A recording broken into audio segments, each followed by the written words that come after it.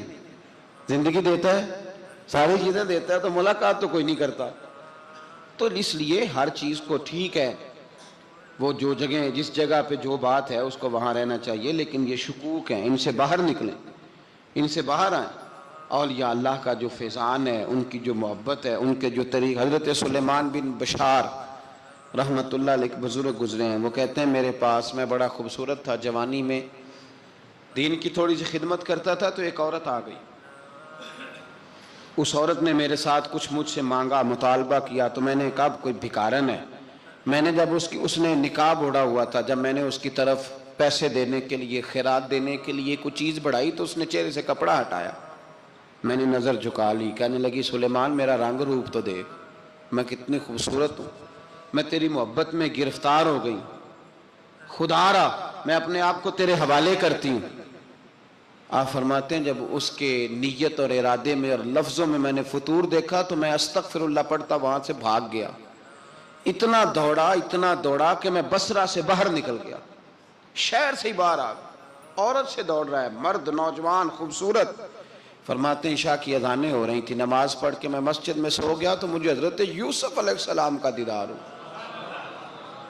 جناب یوسف کہتے ہیں میں حضور کا غلام اور غلاموں کا غلام اور صدیوں بعد کا غلام، تو جناب یوسف علیہ السلام میری خواب میں آئے اور کہنے لگے اٹھ جوان، میرے سینے سے لگ، یار تو نے تو نبی پاک کا امتی ہو کے وہ کام کیا ہے جو میں نے نبی ہو کے کیا تھا۔ اب کام حضرت یوسف والا کیا تھا نا، تو صدیوں اور سالوں اور مہینوں کا فاصلہ بن سکا، تو وہ آ گئے۔ مسئلہ یہ ہے کہ شکوک و شبہات والی زندگی نقصان دیتی ہے۔ حضرت ہمارے سلسلہ مقدسہ میں ایک سلسلہ علویہ ہے جو اعلیٰ حضرت فاضل بریلوی کو حاصل تھا، شاہ عبدالعزیز صاحب محدث دہلوی رحمۃ اللہ تعالیٰ علیہ نے بڑا لکھا مولا علی کی شان پہ، حضرت علی پہ کلام، ان کا ذکر، ان کے تذکرے اس قدر فنا ہو گئے کہ ہر وقت ذکر علی کرتے۔ فرماتے ہیں مجھے خواب میں حضرت علی کا دیدار ہوا، انہوں نے مجھے بیعت فرمایا اور مجھے اپنے سلسلہ مبارکہ میں اجازت دی۔ تو شاہ صاحب رحمت اللہ علیہ فرمایا کرتے تھے کہ میں نے وہ بہت کم لوگ ہیں جن کو پھر ان میں بیعت فرمایا جاتا ہے، تھوڑے چند لوگ، اور ان کو سلسلہ مبارکہ میں اس میں چند لوگ ہیں۔ اعلیٰ حضرت کے بعد شاہ علیہ رسول ہیں، شاہ علیہ رسول کے بعد شاہ عبدالعزیز محدث دہلوی ہیں، وہ ڈائریکٹ مولا علی شیر خدا سے بیعت۔ تو مطلب یہ ہے کہ کام شکوک و شبہات سے نکلیں۔ قرآن نے کہا لا ریب فیہ، قرآن میں شک البتہ وَإِن كُنتُمْ فِي رَيْبٍ مِّمَّا نَزَّلْنَا عَلَىٰ عَبْدِنَا، بندے کچھ شک کرتے ہیں، اگر انہیں شک ہو تو وہ اس طرح کریں کہ فَأْتُوا بِسُورَةٍ مِّن مِّثْلِهِ، پھر اس کی مثل ایک صورت لے کے آئیں، اور وَادْعُوا شُهَدَاءَكُم مِّن دُونِ اللَّهِ إِن كُنتُمْ صَادِقِينَ، سارے بے شک اپنے حمایتی بلا لیں اگر وہ سچیں۔ شک والی دنیا سے باہر نکل آئیں، حقیقت والی دنیا کو قبول کریں۔ شکوک و شبہات کا ازالہ نہیں ہوتا، شک دوسرے شک کو جنم دیتا ہے، نقص دوسرے نقص کو جنم دیتا ہے، غلطی دوسری غلطی کو جنم دیتی ہے۔ اور انسان جب تک شکوک کی، میں نے آپ کو کہہ دیا کہ ہر گھر بس سکتا ہے، ہر گھر، ہر عورت کے صحیح ہونے کی امید ہوتی ہے، پر جس بی بی کو اپنے خاوند کے کردار پہ شک ہو وہ بی بی کبھی مطمئن نہیں ہوتی۔ ہر گھر بس جاتا ہے، لیکن جس خاوند کو اپنے بیوی کے کردار پہ شک ہو جائے اس کا کبھی اس کے ساتھ سلوک مخلصانہ۔ شکوک والی زندگی بیماروں کی زندگی ہے، شکوک والی زندگی بیماروں کی زندگی، کمزوروں کی زندگی، بزدلوں کی زندگی۔ اس لیے حقیقت والی چیز جب تک آپ کے پاس کوئی چیز کلیئر ہو کے نہیں آتی، شریعت اسلامیہ نے بہتان کی سزا رکھی ہے 80 کوڑے، پتہ ہے آپ کو؟ جس نے ایسے ہی بہتان لگا دیا، دلیل ہی کوئی نہیں، ایسے ہی کہہ دیا کہ جی وہ مجھے شک ہے جی انہوں نے ایسے کیا ہے، فرمایا اسے کوڑے مارو۔ شک کی بنیاد پر بہتان ترازی کرتا ہے، کوڑے کی سزا رکھی، 80 کوڑے مارو اس ظالم کو۔ یہ شک کر رہا ہے اس کو، جب اس کے پاس دلیل ہی کوئی نہیں۔ یہاں بڑے بندے ہیں بات کر دیتے ہیں، کہتے ہیں جی وہ ایسا ہوا ہوگا، میں نے ایسا دیکھا تھا، ہوگا، کیا تھا، ممکن ہے۔ تو یہ شکوک ہے۔ اس شکوک، یہ سامنے والے کا کچھ بھی نہیں بگڑتا، اس بیچارے کا کیا بگڑنا ہے۔ یاد رکھیں، بڑی خوبصورت بات یہاں حضرت عبداللہ ابن مسعود کی، آپ فرمایا کرتے تھے جب کسی بندے پر بندے شک کرتے ہیں اور ناجائز شک کرتے ہیں، اللہ اس کی عزتوں میں اضافہ فرما دیتا ہے، اللہ اسے شانیں عطا کرتا ہے۔ اپنی زندگی کو بیماریوں سے نکالنے، یہ روحانی بیماری ہے شک، اس سے باہر آنا۔ یہ ظلم ہے، اولیاء پہ بھی شک، صوفیاء پہ بھی شک، علماء پہ بھی شک، ہر بندے پہ شک، کوئی صحیح نہیں، سارے غلط، میں اکیلا صحیح۔ اس شک سے باہر آ جائیں، یہ نفسیاتی مریض بنا دے گا، بے سکون کرے گا، بے قرار کرے گا۔ جس ترتیب سے ہم مسکراتے ہیں، جس ترتیب سے ہم روتے ہیں، جس ترتیب سے ہم کسی بات کا اظہار تشکر کرتے ہیں، خدا ان باتوں سے پاک ہے۔ اب بہت ساری حدیثوں میں آیا کہ وہ مسکراتا ہے، تو کیا مطلب ہے مسکرانے کا؟ تو علماء تفسیر نے لکھا ہے مسکرانے کا مطلب یہ ہے کہ وہ بڑا ہی راضی ہوتا ہے اپنے بندے سے، بڑا راضی ہوتا ہے، یہ مطلب ہے۔ ایک تو مسکرانے کا مطلب یہ کہ وہ بڑا راضی ہو گیا، بڑا راضی ہو گیا، وہ مسکرا دیا اپنے بندے پہ۔ اور ایک اس کا معنی خود نبی پاک صلی اللہ تعالیٰ علیہ وسلم نے بیان فرمایا، مسند امام احمد بن حنبل میں حدیث ہے، حضور سید عالم علیہ السلام سے صحابہ نے پوچھا یا رسول اللہ شہید تو بڑے لوگ ہوتے ہیں، شہیدوں میں افضل کون ہے؟ تو اللہ کے حبیب علیہ السلام فرمانے لگے وہ والا بندہ جو ڈٹ گیا تھا کافروں کے مقابلے میں، وہ ہلا نہیں، پوری طرح ڈٹ کے جو لڑا وہ شہداء میں افضل ہے۔ حضور فرماتے ہیں وہ جنت کے بالا خانوں میں سیر کرے گا اور رب اسے دیکھ کے مسکرائے گا، رب اسے دیکھ کے مسکرائے گا، اللہ تعالیٰ مسکراتا ہے اسے دیکھ کے۔ اور اگلے جملے میں حضور نے وضاحت کر دی، فرمایا جب رب دنیا میں کسی پر مسکراتا ہے نا، تو اس کا معنی یہ ہے کہ قیامت میں پھر اللہ اسے حساب کوئی نہیں لے گا۔ جس پر اللہ دنیا میں مسکرا دیا اس سے کوئی حساب، تو وہ کام ڈھونڈنے چاہیے نا جس سے اللہ مسکرائے۔ ویسے کبھی ہم ایسا کرتے ہیں کہ نہیں کہ کسی کو راضی کیا جائے؟ یہ کام ہم کرتے ہیں کہ ہماری کمپنی کا جو سربراہ ہے وہ ہم سے راضی رہے، جس ادارے میں ہم پڑھاتے ہیں اس ادارے کا بڑا ہم سے راضی رہے، یہ کرتے ہیں ہم۔ اس کے لیے کچھ نہ کچھ ہیلے بہانے ہم کرتے ہیں، برادری، قبیلہ، علاقہ، بستی، لوگ کسی طریقے سے ہمارے ساتھ مطمئن رہیں، کرتے ہیں نا یہ سارے کام۔ اس میں تھوڑی مشکل بھی ہمیں آتی ہے، لیکن کرتے ہیں، کیا کریں۔ گھر میں بھی کئی دفعہ ایسا ماحول بنانا پڑتا ہے۔ چلیں ایک اور میٹھی مثال دیتے ہیں، زیادہ سمجھ میں آئے گی۔ چھوٹا بچہ خوش رہے، آپ اس کے لیے محنت نہیں کرتے؟ وہ چھوٹا ہے، اس کو خوش کرنا فرض ہے ابا پہ، لیکن وہ کہتا ہے کہ میں نے موٹر سائیکل لینا ہے، چھوٹا ہے چلا ہی نہیں پائے گا، تو ابا پھر اسے راضی کرتا ہے، کہتا ہے بیٹے چھوٹا سائیکل لے لے، چل میں تجھے اڑانے والا جہاز لے دیتا ہوں۔ مقصود کیا ہے کہ اس کو ناراض نہیں کرنا، یہ روئے نہ، اس کا دل نہ ٹوٹے ہو۔ یارو سنو نا میں کیا کہہ رہا ہوں، اگر چھوٹے بچے کے لیے وہ چیزیں ڈھونڈتے ہو، میرے ابا جی نا اپنے نواسے کے لیے کھلونا لے کے آئے تو بچہ بڑا ہی کھیلا، تو ابا جی کہنے لگے لو پیسے پورے ہو گئے، میرے بچے کو پسند بڑا ہے نا، پیسے پورے کر چھڑے نے، دیکھو نا جی کتنا اس کو راضی ہوا ہے۔ تو انسان کیا کرتا ہے کہ کوشش کرتا ہے، چھوٹا بچہ بھی ناراض نہ ہو تو وہ چیزیں وہ ڈھونڈتا ہے کہ اس کو کیا پسند ہے، چاکلیٹ لے جاؤں، فلاں چیز لے جاؤں، آئس کریم لے جاؤں۔ تو ایک بچے کے لیے، گھر کے لیے، سربراہ کے لیے اتنی محنت کرتے ہو، تو وہ کام بھی ہمیں ڈھونڈ کے تلاش کرنے چاہیے نا جس سے رب راضی ہوتا ہے، اللہ راضی ہوتا ہے۔ بتاؤں وہ کون کون سے کام ہیں؟ نبی کریم صلی اللہ تعالیٰ علیہ وسلم نے ارشاد فرمایا 3 لوگ ہیں جنہیں دیکھ کے رب مسکراتا ہے۔ یا رسول اللہ صلی اللہ علیہ وسلم وہ کون کون سے؟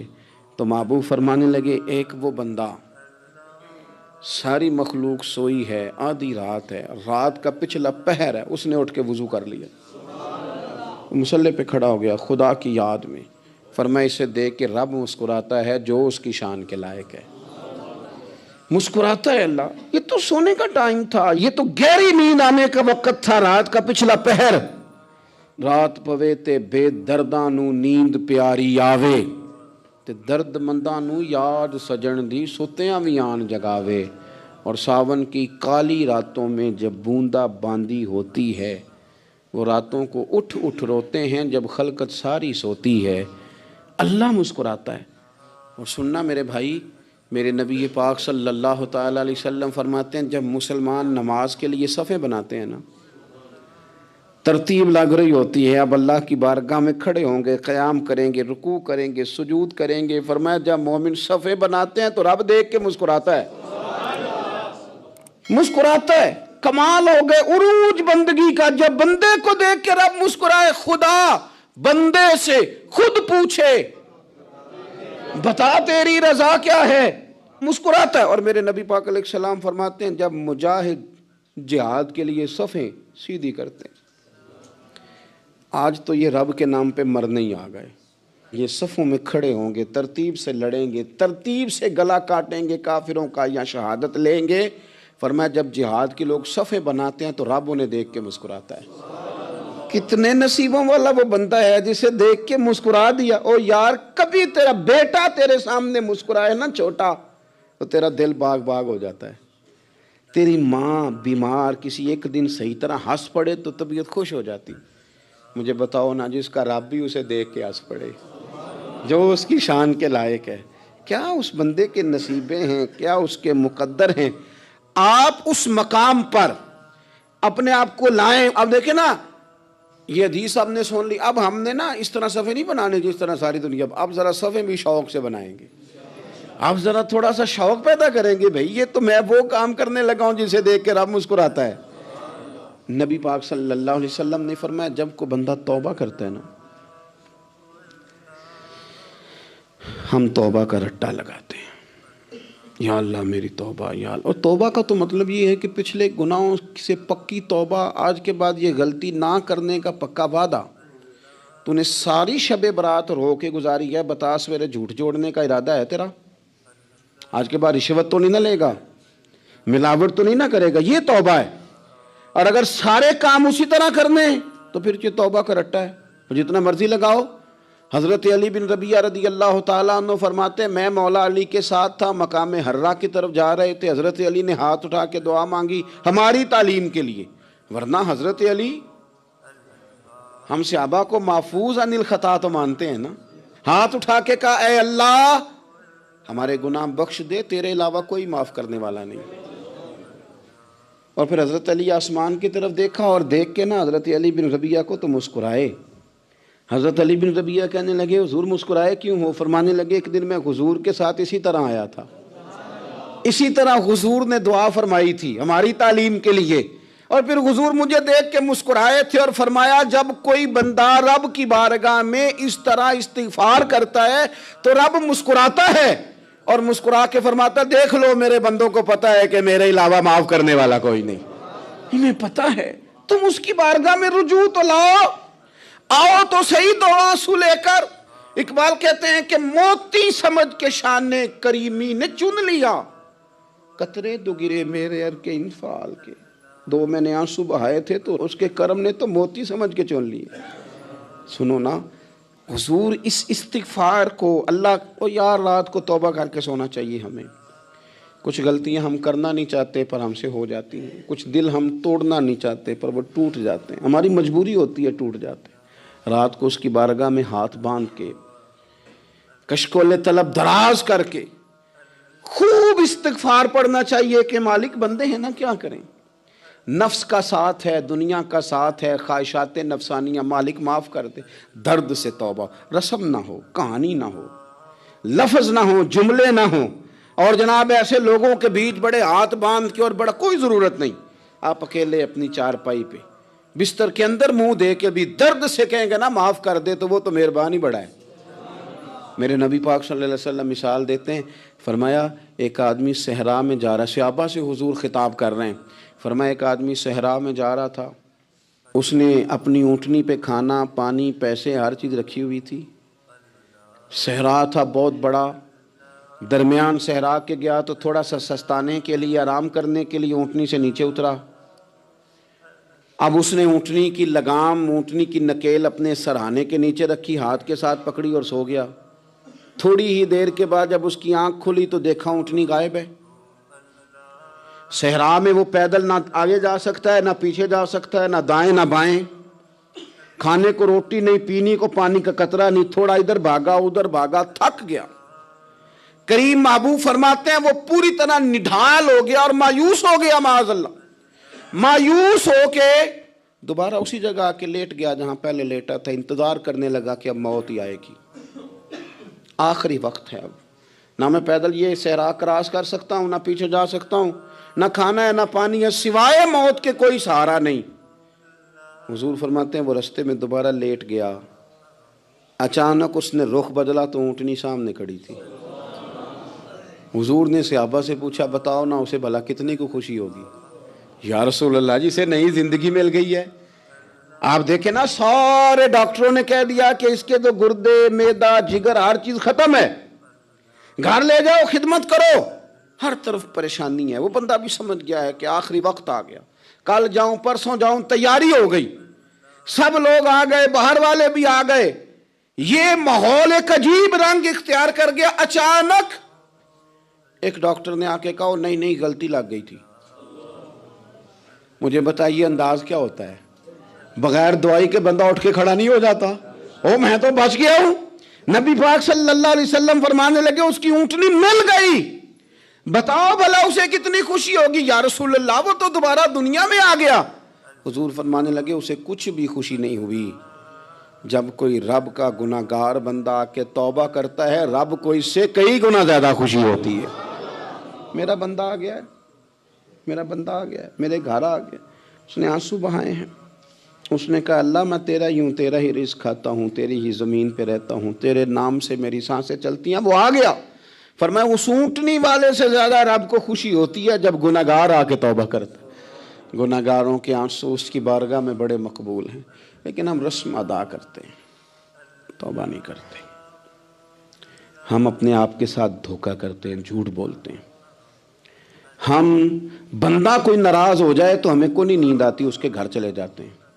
ہم اپنے سارے رشتوں کو تعلقات کو مینٹین کر کے رکھنے کے عادی ہیں۔ ہمیں پتہ ہے کہ وہاں میں نہیں جا سکا تو بیٹا بھیجتا ہوں، فلاں شادی پہ میں نہیں جا سکا تو بھتیجا بھیجتا ہوں، بھائی بھیجتا ہوں، ہر تعلق کا ہم نے خیال رکھا کوئی روٹھ نہ جائے۔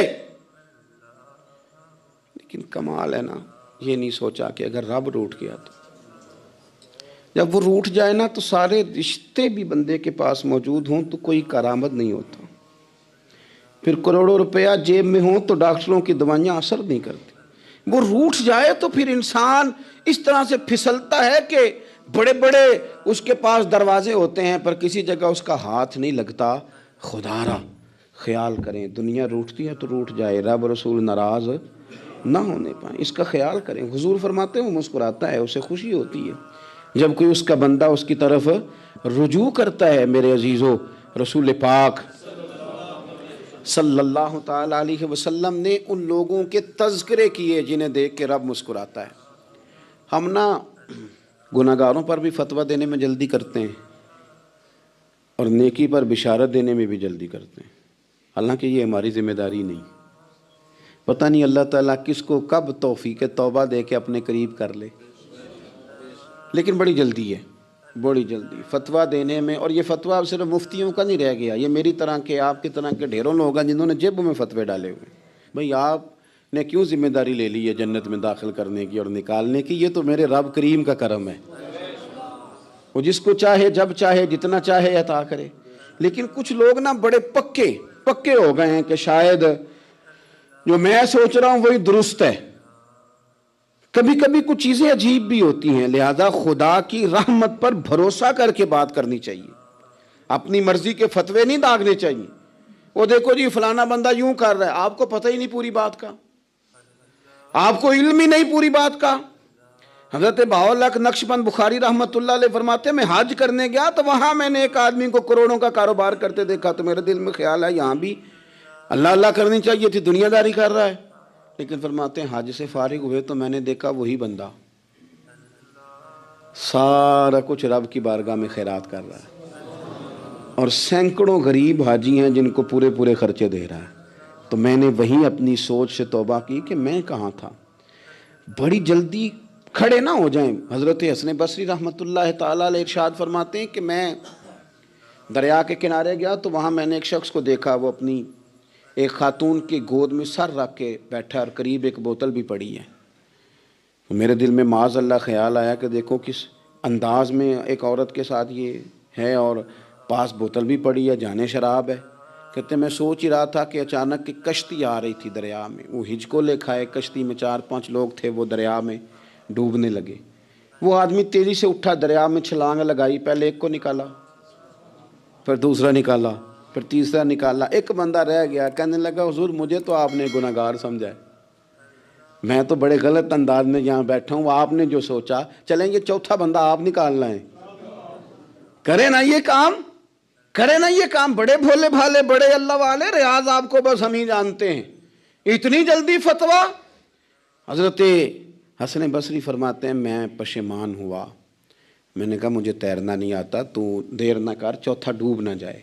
کرتے اس نے چھلانگ لگائی، چوتھا بھی نکال لایا، اور کہنے لگا حضرت آپ نے جلدی کی سوچنے میں، یہ بی بی میری ماں ہے اور یہ سرکے کی بوتل ہے۔ ہم ماں بیٹے کا یہ مشغلہ ہے کہ یہ وہ جگہ ہے جہاں آ کے لوگ مسافر اترتے ہیں، اور یہاں سے کسی کا گھر 100 میل ہے، کسی کا 200 میل ہے۔ ہم صبح سرکہ، کھجوریں، روٹیاں لے کے یہاں آتے ہیں، مسافروں کی نوکری کرتے ہیں، کوئی پریشان ہو تو مدد کرتے ہیں۔ حضرت خواجہ حسن بصری فرماتے ہیں میں نے معافی مانگی، ان سے بھی مانگی، رب سے بھی مانگی۔ انہوں نے مانگ لی نا، بزرگ تھے، پر ہم کو نہیں تیار مانگنے کو۔ ہم ہر وقت بدگمانیاں، وہ فلانا فلانے جرم کرتا تھا، میں اسے اب کیسے نیک مان لوں؟ بھئی اب وہ نمازی ہے، خدا کے گھر آتا جاتا ہے، اب اللہ کی بارگاہ میں حاضر ہوتا ہے، جب رب نے معاف کر دیا تو بھی سوچ بدل جا۔ سنیں حضور کیا فرماتے ہیں۔ نبی پاک صاحب الاخلاق صلی اللہ تعالی علیہ وسلم فرماتے ہیں، مسند امام احمد بن حنبل دیکھیے، فرمایا رب اس وقت بڑا ہی مسکرائے گا جب قاتل بھی جنت میں جائے گا، مقتول بھی جنت میں جائے گا۔ یا رسول اللہ مقتول تو گیا، یہ قاتل کیسے چلا گیا؟ حضور فرماتے ہیں جائے گا، اور جائے گا اور رب مسکرائے گا، جو اس کی شان کے لائق ہے۔ یا رسول اللہ کس طرح؟ تو نبی پاک صلی اللہ علیہ وسلم فرمانے لگے اس نے ایک مومن کو قتل کیا تھا، وہ شہید ہو کے جنت میں چلا گیا، اب اللہ نے بعد میں اسے توبہ کی توفیق دے دی۔ پہلے اس نے کلمہ پڑھا، پھر یہ میدان میں اترا، کافروں سے لڑا، یہ شہید ہوا، رب نے اسے بھی جنت دے دی۔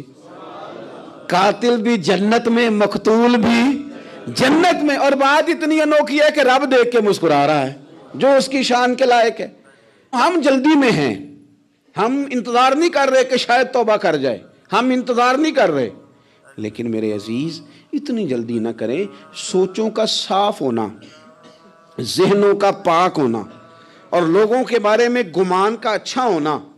آپ کسی نفسیات کے ڈاکٹر کے پاس چلے جائیں، اسے کہیں ٹینشن بڑی ہے، میں ان کے مضامین پڑھتا رہتا ہوں، وہ سب سے پہلا سبق آپ کو یہ پڑھائیں گے کہ اچھا سوچا کریں۔ اچھا سوچنے سے بندہ تندرست رہتا ہے۔ کس سے بندہ تندرست رہتا ہے؟ ہیں جی واقعی، یعنی اس والے پڑوسی کے بارے میں بھی اچھا سوچنا ہے گھر میں، اس والے کے بارے میں بھی، چھوٹے بھائی کے بارے میں بھی اچھا سوچنا ہے، اور بڑے کے بارے میں بھی اچھا ہی سوچنا ہے۔ یعنی اپنی برادری قبیلے کے بارے میں بھی اچھا سوچیں، جو قبیلے کا نہیں اس کے بارے میں بھی چلیں تھوڑا سا اچھا سوچ لیں۔ اپنے بارے میں تو اچھا سوچا ہے بڑا، میں کہتا ہوں کہ ہم اپنی غلطیوں سمیت اپنے آپ سے بڑا پیار کرتے ہیں، اور دوسرے کی ایک غلطی نظر آ جائے تو ہمیں گھین آنے لگ جاتی ہے۔ آپ جلدی نہ کریں، مالک نے موقع دیا ہے بندوں کو، نہ وہ کسی کا رزق چھین رہا ہے، نہ سانسیں چھین رہا ہے، وہ اپنی زمین پہ چلنے بھی دے رہا ہے، رہنے بھی دے رہا ہے، تو جب اس نے موقع دیا ہے آپ بھی تھوڑا موقع دیں۔ اللہ بڑا کریم ہے، دروازے کھولے گا، اس کے بندے اس کی بارگاہ تک پہنچیں گے۔ بدگمانیاں، اور پھر بدگمانیوں کا عروج، اور اس لیول تک جا کے بات کر دینے کا جہاں سے خوف آئے کہ یار یہ بات نہیں کرنی چاہیے تھی۔ رسول کائنات سرور دو عالم صلی اللہ تعالی علیہ وسلم فرماتے ہیں کہ اللہ مسکراتا ہے۔ دیکھو ہمارے ہاں نا ایک اور بھی مسئلہ بن گیا ہے، میں نے کچھ لوگوں کو نا پکا، میرے پیارے ہیں، محبت ہے مجھے، تو میں چونکہ آپ میری کلاس ہیں، میں مشاہداتی اور تجرباتی باتیں بھی کر لیتا ہوں، اسی کی روشنی میں کئی دفعہ گفتگو بھی تیار کرتا ہوں۔ کچھ لوگوں نے نا پکا ذہن بنا لیا یہ کہنے کا کہ ہاتھ بڑا تنگ ہے، پکا آپ جس وقت پوچھ لیں ان کا ہاتھ اور بڑا ہی زیادہ تنگ ہے. آپ یقین کریں بہن کا جو خامند ہے وہ کہہ رہا ہے جا حصہ لے کے آ, تیرے بھائیوں کی کمائی تو نہیں تیرے ابا کی ہے, لے کے آ. وہ بیچاری اس کی منتیں کر رہی ہے, کہتی ہے اگر جاؤں گی نا تو وہ کہیں گے حصہ لے جا, آج کے بعد ہمارے گھر نہ آنا, میرا دروازہ نہ بند کرو, مہربانی کرو. اور بھائی سے بات کرتی ہے تو کہتا ہے ہاتھ ہی بڑا تنگ ہے, جب ٹھیک ہوگا تو دے دوں گا. نہ کریں یہ ظلم. ہمارے اپنے تڑپتے رہتے ہیں اور ہماری دولتیں اندر پڑی رہتی ہیں. ہمارے اپنے چھوٹی چھوٹی ضروریات کے لیے پریشان ہوتے ہیں, لیکن ہم بڑے بڑے بہانے ہیں ہمارے پاس, کہتے ہیں یہ نکما ہے, یہ نکھٹو ہے, یہ کام نہیں کرتا, اس میں فلانا ہے, بے فلانا ہے, بلے میں نے نہیں ساتھ چلنا. اظہار جب آپ کے اندر پیدا ہوتا ہے نا, اظہار جب کسی کے لیے آپ حساس ہوتے ہیں تو آپ کو بھی سرور حاصل ہوتا ہے. نہ کریں یہ کام کہ آپ کو اللہ نے وسعت دی ہے اور ہر وقت آپ ہاتھ تانگ ہونے کا رونا رو رہے ہیں, ہر وقت آپ یہ کہہ رہے ہیں میں بڑی آزمائش میں ہوں, جب خدا نے آپ پہ نہیں ڈالی. تو اتنے جھوٹ بولنا صرف اس لیے کہ میرے پیسے بچ جائیں, صرف اس لیے کہانی سنانا کہ حالات میرے بڑے خراب ہیں کہ کوئی بندہ میرے سے کوئی تھوڑا بہت قرض نہ مانگ لے. سنو, نبی پاک صلی اللہ علیہ وسلم کے پاس مہمان آ گیا, بخاری مسلم ہے. حضور نے ازواج مطہرات کے گھروں میں پیغام بھیجا, کچھ چیز ہے ضیافت کے لیے؟ یا رسول اللہ کچھ بھی نہیں, یہ دو جہاں کے شاہ ہیں اور پاس کچھ رکھتے نہیں, دو جہاں کی نعمتیں ہیں ان کے خالی ہاتھ میں. یا رسول اللہ کوئی چیز بھی نہیں. حضور نے صحابہ کے مجمع پہ نظر ڈالی, یا رسول اللہ صلی اللہ علیہ وسلم حکم ہو. تو حضور فرمانے لگے تم میں سے کوئی بندہ ہے جو اسے گھر لے جائے روٹی کھلائے؟ ایک صحابی اٹھے فوراً, حضور میں لے کے جاتا ہوں کھانا کھلاتا ہوں. فرماتے ہیں میرے گھر میں صرف بچوں کا کھانا تھا, یہ نہیں کہ فریزر بھرا ہوا ہے نعمتوں سے, صرف بچوں کا کھانا. یہ نہیں کہ کسی کو دیکھ کے اپنی ہنڈیا پہ برتن دے لیا, صرف بچوں کا کھانا. کہتے ہیں گھر گیا, بیوی سے کہا کیا کیفیت ہے؟ کہنے لگی بچوں کی روٹی ہے. میں نے کہا بچے سلا دے, صبح ناشتہ کر لیں گے. تو کہنے لگی آپ کیا کھائیں گے؟ تو میں نے کہا نہ میں کھاؤں گا نہ تو کھائے گی, مہمان جو نبی پاک کا ہے. کہا اچھا, اب ذرا تجویز دیکھو میاں بیوی کی سوجھی آپس میں. کہتے ہیں کھانا لگا دینا, کیونکہ ایک آدھ بندے کا کھانا ہے. اپنی غربتوں کا ہر جگہ اظہار کرنا, رونا رونا. یہ دیکھو غربت کیسے چھپائی جا رہی. اس کو کہا نہیں کہ چل تو تھوڑا رحم کھا, تو آیا ہے تو تھوڑا رحم کھا, یہ نہیں کہا. کہا اٹھ کے نا تو کھانا رکھنا اور اٹھ کے نا چراغ ٹھیک کرنے کے بہانے بجھا دینا. ہم دنیا والوں کے سامنے کیوں اپنے دکھ بیان کریں؟ ہم جو کہیں گے رب رسول کی بارگاہ میں کہیں گے. تو نا چراغ ٹھیک کرنے کے بہانے. اہلیہ اٹھی, کھانا دینے کے بعد چراغ ٹھیک کرنے کے بہانے بجھا دیا. خامد بھی ہاتھ چلاتے رہے, بیوی کبھی برتن رکھتی کبھی اٹھاتی, پتہ چلے کہ کھانا کھا رہے ہیں, کھانا کھایا جا رہا ہے. کہتے ہیں مہمان پیٹ بھر کے کھانا کھا گیا. یہ کام ہوا رات کے اندھیرے میں, اس وقت ہوا جب چراغ بھی بند تھا, اس وقت ہوا جب کوئی دیکھنے والا نہیں تھا, کسی پڑوسی کو بھی خبر نہیں تھی. فرماتے ہیں صبح کے اجالے میں اس مہمان کو لے کے مسجد نبوی میں نے قدم رکھا تو نبی کریم نے فرمایا رات جو تم نے کام کیا ہے نا اسے دیکھ کے میرا رب بڑا مسکرایا ہے, اللہ بڑا مسکرایا ہے. اللہ تر دامنی پہ شیخ ہماری نہ جائیے, ہم دامن نہ چھوڑ دیں تو فرشتے وضو کریں. یہ شان ہے صحابہ کی. نبی کریم علیہ السلام نے فرمایا رب رات مسکرایا تیرا یہ انداز دیکھ کے, اور اس نے قرآن نازل کیا وَيُؤْثِرُونَ عَلَىٰ أَنفُسِهِمْ وَلَوْ كَانَ بِهِمْ خَصَاصَةٌ. کچھ لوگ وہ ہیں جنہیں بڑی بھی ضرورت ہو تو دوسروں پر اثار کر دیتے ہیں, قربانی دے دیتے ہیں. رب مسکرایا ہے, اندر پیسے رکھے ہوئے ہیں, اندر پیسے رکھے ہوئے ہیں. اور بہن آ کے منت کر رہی ہے کہ بھائی حالات بڑے خراب ہیں, تھوڑی سی مہربانی کر. تو کہتے ہیں بہن پردہ ہی ہے بس, کیسے بتاؤں تجھے حالات, تجھے کیا بتاؤں کام کتنی مشکل سے چلتا ہے, یہ پردہ یہ بس. بہرحال اگر تو نے کہا ہے نا 50,000 تو میں زیادہ نہیں کوئی 20 کو دے دوں گا تجھے, وہ بھی خاصی نیکی کر کے, وہ بھی بتا سکھا کے. رات اماں پہ علیحدہ سے احسان چڑھاؤں گا, ابا پہ علیحدہ سے چڑھاؤں گا کہ تمہاری بیٹی کے ساتھ تعاون کر رہا ہوں, سارے علاقے کو ویسے ہی بتاؤں گا. اور وہ غریبنی بیچاری 20,000 لے کے گھر گئی ہے, پہ سفارشیں کر رہی ہے کہ مہربانی کرو. میں نے ایسے بھی دیکھے ہیں جو پہلے بیوی کو پکڑاتے ہیں تو دے, اس لیے کہ پھر وزیر اعظم تو ڈنڈا نکال لے گا تو بڑا مشکل ہو جائے گا پھر گھر میں رہنا. لہذا وہ یہ تو آگے لگ، یہ کیا لہجہ ہے آپ کا؟ یہ تو کسی کو بھی دیں تو چھپا کے دینے کا حکم ہے، کسی کو بھی دیں تو ہمیں حکم یہ ہے کہ سیدھے ہاتھ سے دینا ہے، الٹے کو خبر۔ اور یہ جو بالکل ہی اپنے ہیں، ان پر تو پردہ پوشی آپ کے لیے ویسے ہی ضرورت تھی۔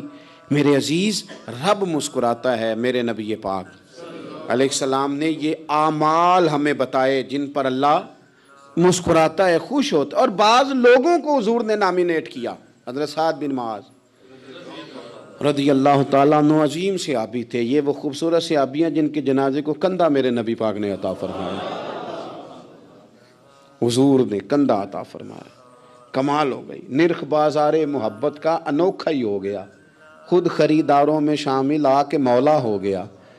حضور نے کندھا دیا۔ حضرت سعد بن معاذ رضی اللہ تعالیٰ عنہ کا جب جنازہ اٹھا، ان کی والدہ رو پڑی، بڑے درد سے روئی، ماں تھی نا۔ ان کی آواز جب حضور تک گئی تو نبی پاک نے فرمایا آنسوؤں کو روک لے، آواز کو کم کر لے، تیرے بیٹے کی تو جب روح پرواز ہوئی ہے تو رب مسکرایا ہے۔ جس کے آنے پہ رب راضی ہو، مسکرا دے جو اس کی شان کے لائق ہے۔ یہ تو وہ لوگ ہیں کہ جن کے جانے پر نا رب، وہ کسی نے کہا تھا کہ میرے مرنے پہ ہر سو شور مچ جائے گا، دیکھو گے میرے مرنے پہ ہر سو شور، تمہیں پتہ چل جائے گا جب ہم جائیں گے، میرے مرنے پہ ہر سو شور مچ جائے گا، دیکھو گے، اور کہنے الوداع سرکار خود تشریف لائیں گے۔ اور درویش کہنے لگے بعد مرندے مکھڑا میرا ہو جاوے جے تازہ، پھر سمجھ لینا محبوب میرے نے آن پڑے ہے جنازہ۔ اور عاشق کا جنازہ ہے، ذرا دھوم سے نکلے اور محبوب کی گلیوں سے ذرا گھوم کے نکلے۔ فرمایا کہ ان کے تو جانے پہ رب کریم۔ اور حضور نے ایک دعا بھی دی۔ حضرت طلحہ رضی اللہ تعالیٰ عنہ صحابی تھے، ان کا وصال ہو گیا تو حضور نے دعا بھی دی۔ فرمایا یا اللہ جب میرا طلحہ ہے نا تو اس سے مسکرا کے بات کرنا، یہ تجھ سے مسکرا کے بات کرے جو تیری شان کے لائق ہے۔ تو اللہ تعالیٰ غائب درجے راضی ہوتا ہے۔ ایک دفعہ پھر بات دہراتا ہوں، جو میدان میں ڈٹ کے شہید ہو رب اسے دیکھ کے مسکراتا ہے جو اس کی شان کے لائق۔ جو توبہ صحیح کریں، سچی کریں، رب انہیں دیکھ کے مسکراتا ہے جو اس کی شان کے لائق ہے۔ جو نماز کے لیے صفیں بنائے رب انہیں دیکھ کے مسکراتا ہے۔ جو جہاد کے لیے صفیں بنائے رب دیکھ کے مسکراتا ہے۔